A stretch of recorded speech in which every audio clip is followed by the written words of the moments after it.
Kita ke berita terakhir, Tribuners. Baru selesai dibangun, pedagang ngeluh sejumlah rolling door di Pasar Marentual rusak.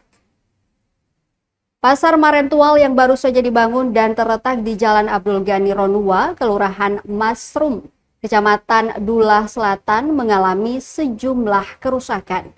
Ironisnya, pembangunan yang menguras APBN senilai 50 miliar rupiah tersebut digadang-gadang bakal menjadi pusat perdagangan di Kota Tual, Provinsi Maluku, justru tak terurus. Berdasarkan pantauan tribunambon.com, Selasa 25 Februari 2025, pasar yang telah menjadi aset Pemkot Tual ini nampak dijejali tumpukan sampah plastik. Sementara rolling door pada dua toko di lantai 1 dan 2 dirusak kawanan pemabuk yang doyan pesta miras di kawasan tersebut. Bukan hanya rolling door saja yang rusak, namun terlihat jelas ada lubang menganga pada langit-langit toko yang baru saja rampung dibangun.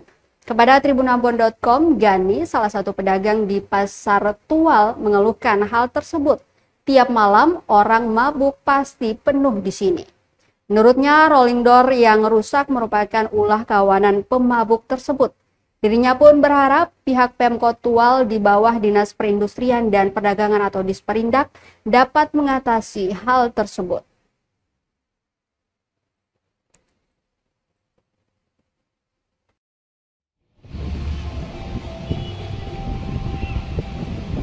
Download Tribun X sekarang, menghadirkan lokal menjadi Indonesia.